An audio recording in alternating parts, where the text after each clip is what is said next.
રાજકોટ જિલ્લાના ધોરાજી માર્કેટ યાર્ડમાં હાલ વિવિધ એજન્સીઓની આવક થઈ રહી છે। તેમાં પણ યાર્ડમાં ડુંગળીની બમ્પર આવક જોવા મળી, પરંતુ તેની સામે ખેડૂતોને ડુંગળીના પૂરતા ભાવ ન મળતા ખેડૂતોમાં નારાજગી છે। એક તરફ છૂટક માર્કેટમાં ડુંગળી ઊંચા ભાવે વેચાઈ રહી છે અને બીજી તરફ ખેડૂતો સારા ભાવ માટે તરસી રહ્યા છે।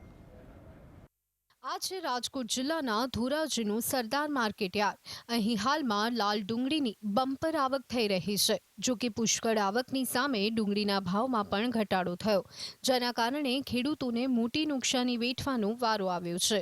એક તરફ ધોરાજી માર્કેટ યાર્ડ છે કે જ્યાં ખેડૂતોને ડુંગળીના માત્ર 100 થી 350 રૂપિયા પ્રતિ મણ એટલે કે કિલોના ₹5 થી 18 રૂપિયા જેટલો ભાવ મળી રહ્યો છે, જ્યારે આ જ માર્કેટ યાર્ડની બહાર બજારમાં ડુંગળી ખરીદવા જાઓ તો ત્યાં ડુંગળી 40 થી 50 રૂપિયાના ભાવે વેચાઈ રહી છે।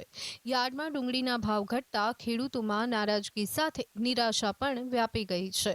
શરૂઆતમાં ખેડૂતોને ડુંગળીના પ્રતિમણ 400 થી 700 રૂપિયા ભાવ મળ્યા હતા, પરંતુ હવે આ ભાવ ઘટી 100 થી 350 રૂપિયા થઈ ગયો, જેથી ખેડૂતોને મોટી ખોટ સહન કરવી પડી રહી છે।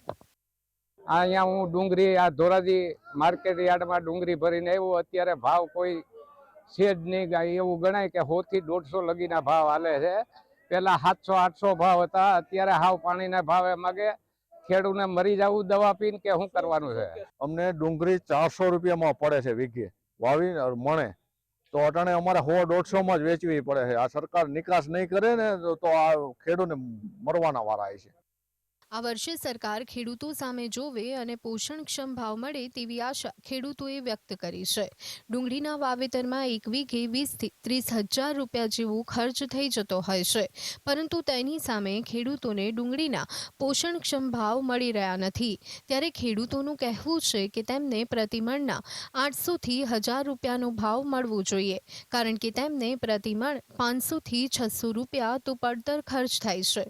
એક તરફ ખેડૂતો પાણીના ભાવે ડુંગળી વેચવા માટે મજબૂર હોય છે, તો બીજી તરફ વચેટિયાઓ મસમોટી મલાઈ ખાઈ અને તગડું નફો અને કમાણી કરે છે। ખેડૂતો માર્કેટમાં 5 થી 10 રૂપિયા પ્રતિ કિલોના ભાવે ડુંગળી વેચી દે છે, તેની સામે છૂટક બજારમાં ડુંગળીનું 50 થી 60 રૂપિયા પ્રતિ કિલોએ વેચાણ થાય છે। ખેડૂતોની કમનસીબી એ છે કે તેની પાસે ડુંગળીનો જથ્થો સંગ્રહ કરી રાખવાની જગ્યા નથી, જેની સામે વેપારીઓ પાસે કોલ્ડ સ્ટોરેજ, નાણાંની સગવડ અને મોટા ગોડાઉનની વ્યવસ્થા હોય છે, જેથી માર્કેટમાં વચેટિયાઓ પરસેવો પાડ્યા વગર તગડી કમાણી કરી લે છે, જેના કારણે દેશમાં ડુંગળીના ભાવમાં અનિશ્ચિતતા જોવા મળે છે।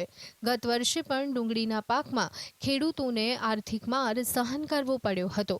ડુંગળીના ભાવ ઉચકાયા હતા ત્યારે જ સરકારે ડુંગળીની નિકાસ પર પ્રતિબંધ મૂકી દીધો, જેના કારણે ખેડૂતોને મોટો આર્થિક ઝટકો લાગ્યો હતો। ત્યારે આ વખતે સારી આવક હોવા છતાં ખેડૂતોને પૂરતા ભાવ મળી રહ્યા નથી। એમાં કઈ થોડી ગણતરી હોય ખર્ચો કરવી, એમાં ખેડૂત ખર્ચો કરે એમાં કઈ ગણતરી ન હોય। હા, એટલો તો થઈ જ જાય ને ખર્ચો। એમ કેવા ભાવ મળવા જોઈએ? 500 રૂપિયા તો બજાર મિનિમમ મળવા જ જોઈએ। એમ 500 રૂપિયા બજાર આવવી જ જોઈએ। હાલમાં 150 થી 400 બજાર છે, એટલે ત્રણે ઘટી ગઈ છે। પેલા કેટલા મળતા હતા? પેલા 450, 500, 800 સુધી હતું। 800 થી 800 રૂપિયા હતી બજાર। ભાવ કેવા અત્યારે ઘટી ગયા? અત્યારે ઘટી ગયા છે। આ વર્ષે ડુંગળીનું વાવેતર સારા પ્રમાણમાં થયું હતું, પણ પાછોતરો વરસાદ થયો તેના કારણે ખેડૂતોને પાક નુકસાની વેઠવાનો વારો આવ્યો। કમોસમી વરસાદના કારણે ખેડૂતોએ ડુંગળીનું વાવેતર 2 વાર કરવું પડ્યું હતું। આશિષ મહેતા, GSTV, ધોરા।